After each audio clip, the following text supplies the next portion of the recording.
today. We are very pleased to have with us two individuals from the Global Fund, Johannes, he is the head of strategic information, and Korah, a senior specialist in health financing. Both of these gentlemen are part of a team that coordinates reporting and analysis of results to the Secretariat. The same team also provides strategic direction on impact modeling and assessment, cost effectiveness, and demand forecasting at the Global Fund. Mr. Hunger, who played a seminal role in the development of the new funding model, has also managed various strategic initiatives aimed at increasing the impact of the Global Fund's financing and oversees monitoring of the organization's key performance indicators, those related to impact. Johannes and George, thank you so much for joining us and taking the time to be with us today.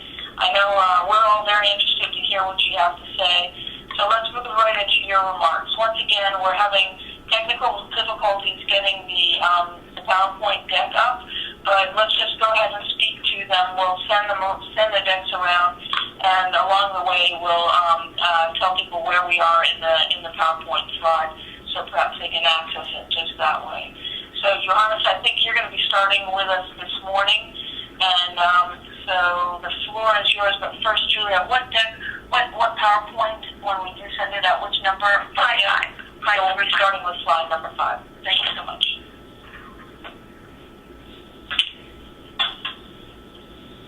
Well, hello everyone. This is Johannes speaking. First of all, thanks so much for inviting us to talk about this topic today. It's a real pleasure.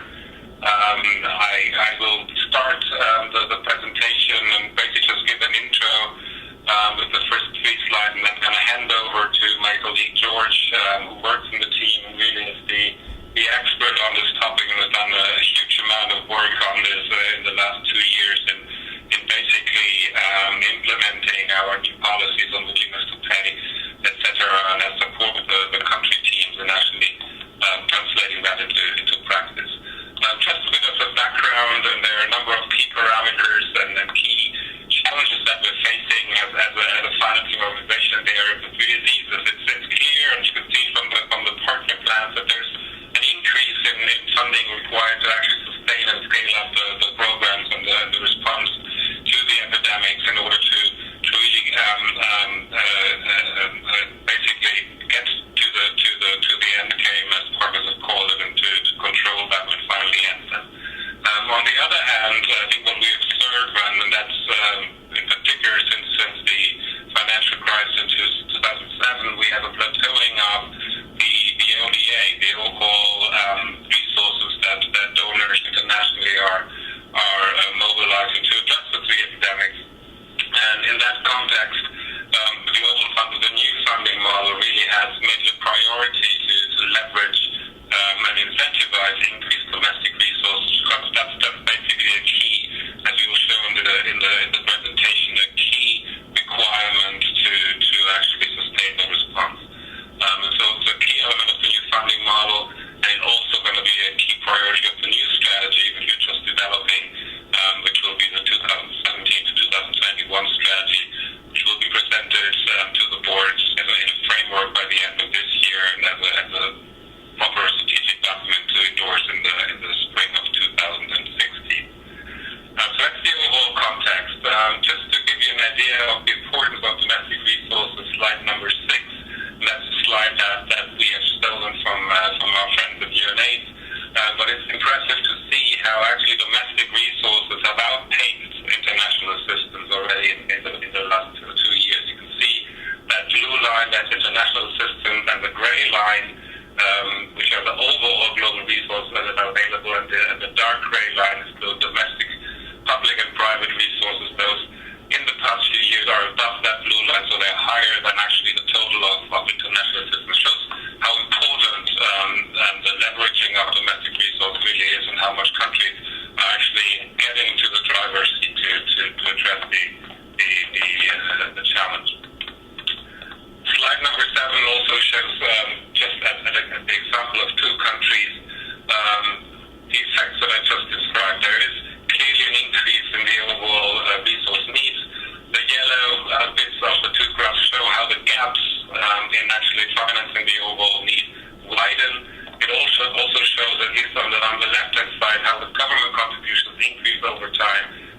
other green bits, other donors actually are plateauing and rather reducing. The Global Fund still is relatively constant in both cases.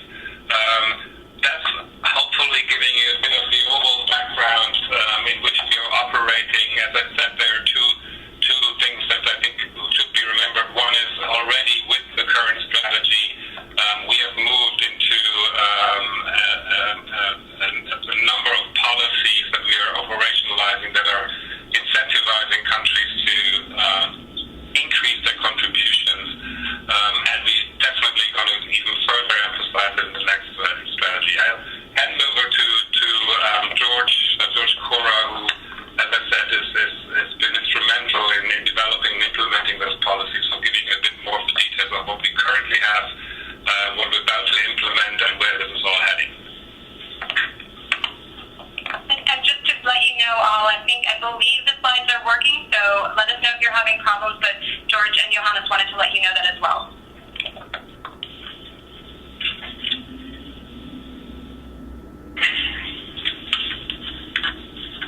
Good morning to you all. So we are on slide 8 now. Just to give a very brief background, the policy on counterpart financing was implemented in 2012 in the backdrop of the high-level panel report, which had sustainability as a very core focus, and many subsequent board decisions that significantly changed the way the Global Fund was doing business. Now, prior to 2012, the Global Fund had a quest financing policy, wherein up to 100% of the funding gap in low-income countries and 25% of the funding gap in upper middle-income countries could be financed by the Global Fund. So effectively, there was an incentive. It was for governments to not put in money so that they could show a larger gap. The counterpart financing policy was therefore a fundamental shift with introduction of minimum requirements of government contribution depending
This slide provides an overview of the commitments for 2015 to 17 period compared to government spending in 2012 to 14 for the 117 programs that were reviewed in 2014. Now there is an additional commitment of $3.5 billion, which represents the 56% increase compared to the 2012-14 period. Now the major commitments are from lower tier middle income countries, which has an 81% increase. And these include major high impact countries of the Global Fund portfolio, such as India, Zambia, Nigeria, Ghana, Philippines, and Vietnam. The other countries from other income groups also have shown significant increases, particularly lower income countries have shown a 46% increase compared to the previous phase. Going to next slide, slide number 12. This slide provides an example of the communication on counterpart financing requirements in the allocation letter. The letter basically highlights the responsibility of the government to invest with the global fund. It provides an overview of the counterpart financing requirements, and if it is an upper middle income, this is an example of an upper middle income country, so which clearly states it requires 60% minimum contribution, and then it also informs that additional government investments for willingness to pay will be a focus of the country dialogue. Going to the next slide, this is an example of commitments from the Ministry of Health and Finance. This is credit for Swaziland. Normally, when a commitment is provided, the details of how much government will specifically invest for each intervention and in which year is also provided. So this is a summary of those commitments, and the details are also provided in attached documents. So this was just to show you the type of commitments that is coming from different countries. Going to slide number 14. This is an applicant feedback for the first 4 waves of the new funding model. After country dialogue and submission of the concept notes, the Access to Funding Department within the Global Fund conducts a survey among country stakeholders involved in the application. Now, one of the focus areas is counterpart financing. Now, if you look at the slide, 82% of the 315 respondents in the first 4 waves of concept note submission were of the opinion that global funds increased focus on counterpart financing encouraged greater government contributions in their countries. And there is 2 quotes also which is there. So many of the quotes are like the first one, which says that it has helped country to take charge, that it has supported additional mobilization. But in certain set of countries, which as I mentioned, were already on the trajectory of increased government contributions, these increases were happening even before the new funding model. So that is an example of a country which applicant which is saying that my country is already meeting its requirements, and this demonstrated additional willingness to pay. And global fund increased focus really didn't have much for. So I will pause here and we'll take up some questions. Okay, thank you so much, George. That was terrific. One of the questions that we've received is someone was asking about slide 9. So if you want to go back to that one. If a country puts forth commitments that are not sufficient to meet the willingness to pay provisions, what do you all do? Well, how does the Global Fund negotiate with that country to increase those commitments? And what tactics have been most successful? So there are a set of countries which because of economic reasons or political situations, may not be in a position to provide provide additional commitments, and such countries can seek exemption. Now, as of today, only one country has sought exemption, which was Afghanistan. All other countries have provided commitments. Now, what happens is that in some cases the commitments are lower. So it is at that point of time that the country team basically puts this 15% allocation on the table and says that if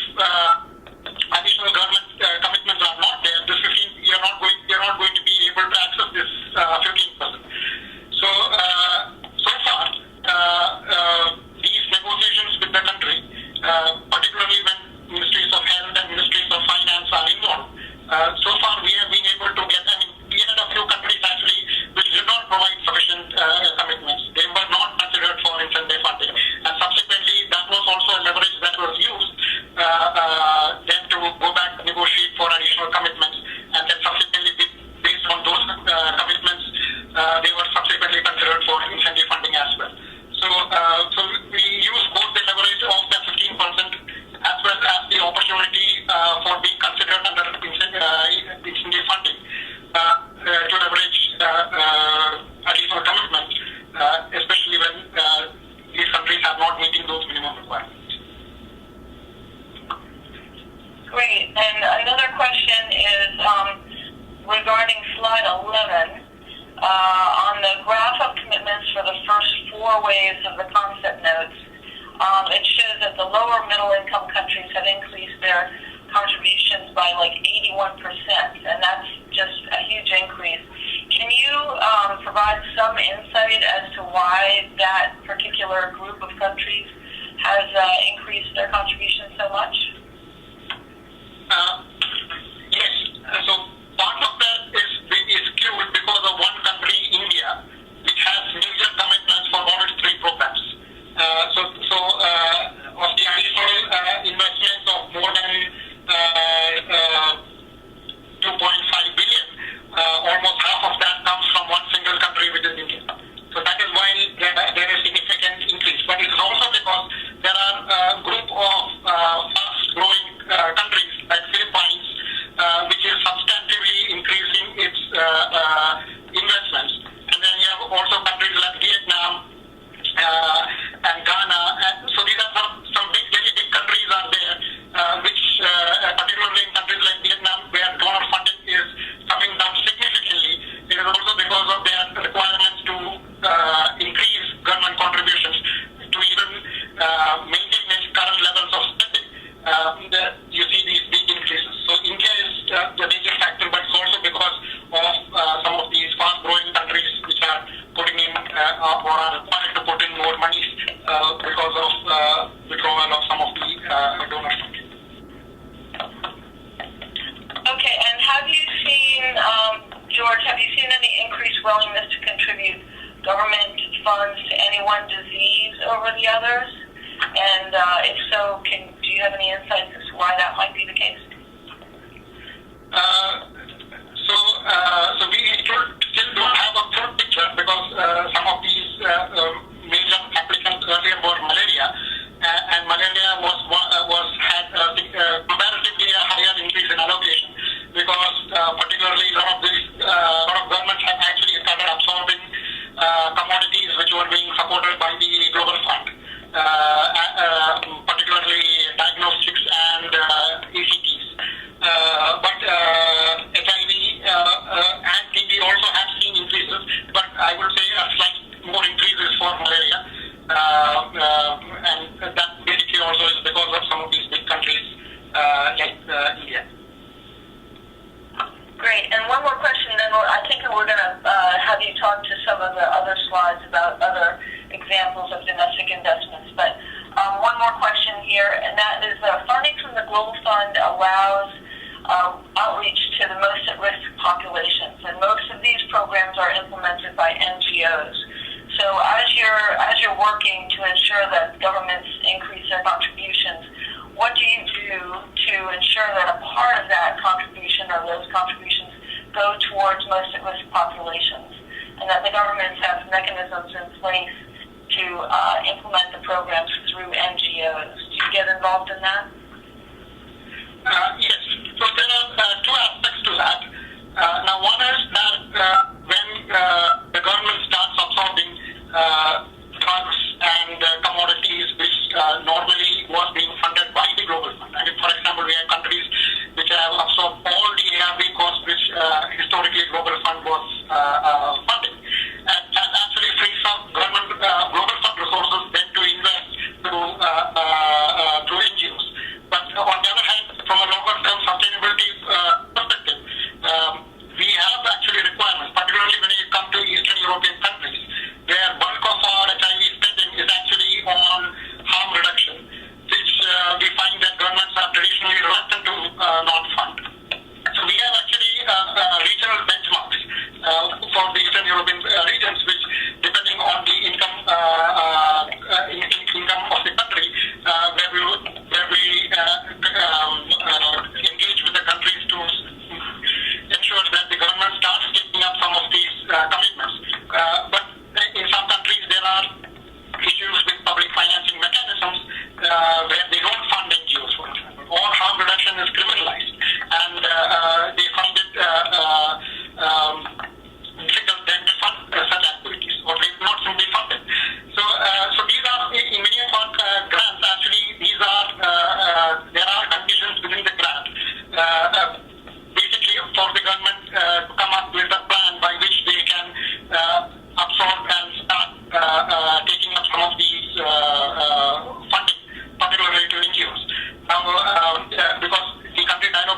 in the first early days were not sufficient enough to have a final decision on any of these. These have been put as conditions in our grant agreement by middle of 2015 or end of 2015 that the government comes up with a plan of how they will start funding. In other cases, we are also supporting, and as I will show you in the last slide, is that we have a special initiative on sustainability and value for money. And part of the focus is also to help some of these countries to make that transition. And some of that work will also involve working with the public financing mechanisms within that country. Great. And I think now people are probably eager to hear some more specific examples. And I know that in the appendix to this slide deck, we have a few charts on Mozambique, Papua New Guinea, and the Philippines in particular. So, George, I was wondering if you could maybe speak to each of these charts and the successes that we've seen in those areas in terms of increased domestic financing. And George, just before you get started, this is Juliet again. I would just let people know, I know questions are coming in on Twitter, and we will try and address some of those, but also please feel free to use that submit questions here toggle on the right side of your screen if you have any questions and would like to submit them that way as well. Thanks, and George, it's all you.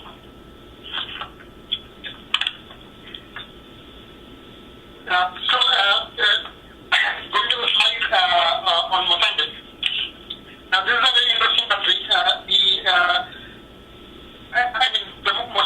In recent years, there have been significant increases to the health taken from domestic resources. But till 2014, the government contribution to these three programs, HIV, TB, and malaria, was basically limited to the overhead costs, which are human resources, with hardly any contribution directly to the programs. So this was a particular case where also funding from the global fund was not sufficient, it was lower, and you had huge financial gaps in all these three programs. So this was a country where a lot of focus was there on government contributions. And the country team was actually engaged throughout the budget cycle from the development of their PES, which is the medium-term strategies, the budget discussions, and the final approval of the budget. And actually, the government has, for the first time, committed actual cash contributions of $28 million in 2015, and it is included in the 2015 budget. Now, a big chunk of it goes to HIV for prevention programs, but it also goes to for the malaria program, particularly for procurement of IRS commodities, and also for buying some first-line TB drugs. So this is the commitment is that these contributions will be maintained and increased over time, and basically there is an additional investment of $118 million for the 2015-17 period, which is a 130% increase from 2012-14. Papua New Guinea is also a good example of where governments have actually absorbed a lot of commodity and drug support, particularly for the malaria program, where Global Fund was historically funding all the drugs, which is ACTs and all the diagnostics, RTTs. The government has agreed to absorb all of that. So they are not making a request to the Global Fund for any of those commodities and drugs which the Global Fund was historically funding. It is also fully financing all the TB drugs and supplies, and then of course procurement of ARVs, which they are already doing. Some of the additional increases was about 48 million, which is 78% increase compared to 2012-14. It's also to transition donor-funded positions to government payroll. Philippines is also an example of it's more of an example of a country which was on the trajectory of already increasing government contributions. There was a strong political commitment. The president has come up with a political agenda, an health agenda, and then subsequently introduced SIM taxes to finance that agenda. And 85% of that SIM earmarked for health. These are taxes on alcohol and tobacco. And there was a 15% increase in the Department of Health budget in 2014. Now, and those increases in health spending, and particularly for HIV, are significant when you look at the commitments for 2015, 16, and 17. Now, in 2009, government resources contributed just 19% of the available funding in the country. In 2015 to 17, the commitments are about 84% of the available funding, significant increase. And with that resources, government is going to cover more than 80% of all the treatment costs, which is the drugs, the diagnostics, all the different tests, 100% of prevention among sex workers, and 100% of treatment of STIs among key populations. So these are some of the examples of countries, country-specific examples. But if you go to the next slide, there are other domestic resource mobilization efforts which have already happened. Now, for example, we have a domestic financing strategy for health. This is particularly recognizing that for a number of countries in our portfolio, where HIV, TB, and malaria are the major causes of disease burden. Between 30 to 50% of the disease burden is contributed by these three diseases, and it accounts for half or even more of the total health expenditure. So such countries, we need a more medium-term, longer-term strategy of how we can generate more resources for health per se. And part of that strategy is advocacy through global and regional platforms. This includes platforms like the UN General Assembly, the African Union, the APEC Summit, the Parliamentarians Forum. And then in some specific countries, which are priority countries for the Global Fund in terms of both impact and sustainability, there is targeted advocacy, high-level engagement, and technical support. All these efforts are basically led by the External Relations Department of the Global Fund, which brings to the table some of its expertise in advocacy. We also have a special initiative for value for money and sustainability, which I mentioned just earlier. Now, that provides technical support for costing of programs, for priority setting, sustainability planning, and operationalization of some of the sustainability initiatives. One of the big focuses is also institutionalization of national health accounts to ensure that we have reliable data on health and disease spending.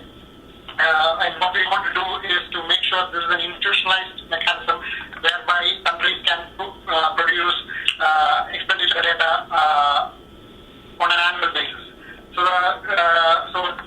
the Global Fund basically supports this initiative through two ways. One is that we have a memorandum of understanding with the WHO, which is co-supported by other donors like the Gates Foundation, Gavi, and US government, and the Accountability Commission, basically to institutionalize national health accounts. And then we also fund through our grants some of the operational costs of rolling out the national health accounts in for 3 years.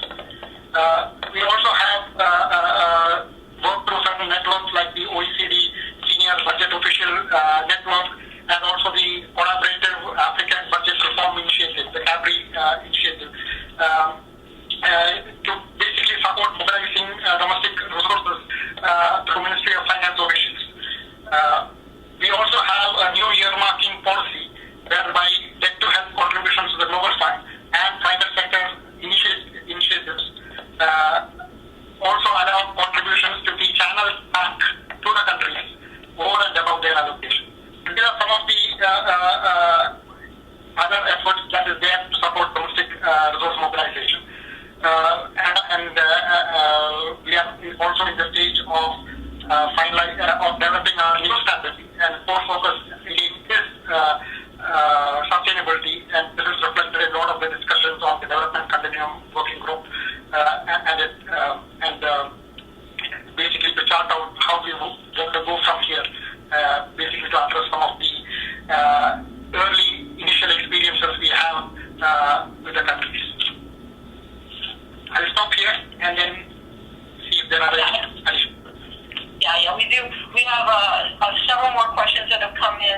before we launch into those, I wanted to mention that Friends of the Global Fight did produce a report that talks a bit more about investments through domestic financing. The report, called Innovation for Greater Impact, highlights the ways in which 4 Global Fund implementing countries are increasing domestic investment in health, and it illustrates how these approaches, including innovative financing and results-based financing, how the countries are mobilizing additional resources to fight HIV and AIDS. So it's available on our website, so please go ahead and take a look. Now, we've gotten several more questions, and one of them has been, or a couple circle on budgets for counterpart financing and whether or not they get matched for by disbursements, actually. So what can the Global Fund do if counterpart financing is not matched by the same level of disbursements as is the promise? So this is we have just started implementing this new policy. At this moment, we have got commitments from countries. The monitoring of those, realization of those commitments will start from end of this year onwards, because 2015 is the first year of implementation. Now, we have an operational policy on how we will likely deal with such situations. Now, I think it will be a very country-specific engagement. As I said, all grants will have conditions on counterpart financing in their grant agreements, which provides us an entry point to intervene should commitments not come. And in some cases, these are very specific commitments. For example, the award of $49 million to Nigeria as incentive funding was based on the specific condition that the country would match for equal amount of $49 million from government resources to buy medicines. So this is something which is a very specific condition, and I believe that the disbursements will not be made unless the country provides evidence of matching. But there might be other situations where possibly our first move will not be directly to cut disbursements, but will be to use this as a leverage to have further engagement with the country and to see whether those additional commitments can materialize through supplementary budgets or through the next year allocations. To give you an example, Cameroon was one country which had actually historically had a counterpart financing agreement with the Global Fund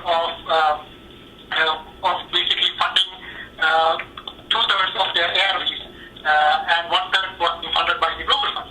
But with the scale-up, the country was not in a position to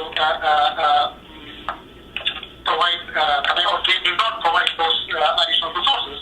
But because there was a commitment, this was a point wherein there was high-level engagement at the presidential level by the executive director and the senior management. So I think what we have done so far is a starting point, is to get that initial commitment in writing, and then the next step would be, of course, to monitor the realization of those commitments, and then based on the specific requirements of the country, I think there is flexibility for the country teams and the management. I mean, there is no hard and fast rule unless it's a very specific condition in the grant. They are automatic. The additional investments will be provided only if the country matches it with additional investments. I think there will be it will be used as an opportunity for strategic engagement with the focus of getting the governments to put in those set of funds. Great, and here's what should be a relatively easy question to answer. One person writes in and says that they're confused about the counterpart financing minimum thresholds. Is the requirement a percentage of the overall proposed money from the Global Fund or of the national budget? No, counterpart financing is very specific to Global Fund contribution. So basically it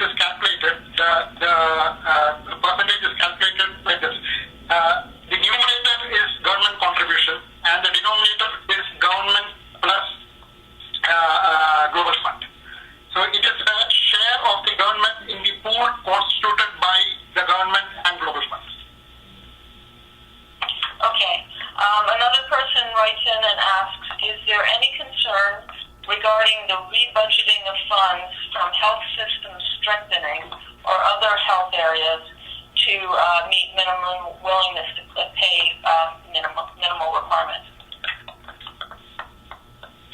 So one of our requirements is that the government contributions to our programs should be in the context of overall increases in the health sector budget. And that is what we generally see is that health sector budgets are increasing, and that these additional investments basically are coming from additional monies and new monies that the government is putting into the health sector. In some cases, these are based on incremental increases of the budget. In some cases, these are because the budgets have significantly increased. It is part of our counterpart financing requirement. It is very clear. It clearly mentioned and stated that those increases have to be in the context of overall increases to the health sector. So this is something that we are looking at. So when there is increased commitments, we are also looking at part of the engagement is also to get information on both, not just the disease-specific commitments, but also to look at the overall health sector commitments.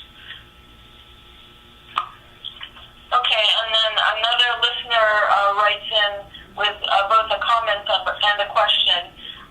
She notes that 12% of the survey respondents disagreed that the Global Fund focus on counterpart financing encouraged more domestic financing. She's curious to know what happens when you don't have enough counterpart financing. I think you've addressed that a little bit, and how civil society is engaged in that case. Can you just repeat that question, the last part of that question? Well, what happens if you don't get a high enough level of counterpart financing? And specifically, how is civil society engaged to help address that problem? Okay, so coming to the first part, the 12% disagreed, probably with good reason. As I said earlier, there are a set of countries who are already on the trajectory of increasing. So it probably Global Fund had nothing to do with those increases. It was simply because government were putting substantial amounts of money, and that is probably why they have disagreed. Now, what happens when countries do not provide minimum requirements of counterpart financing?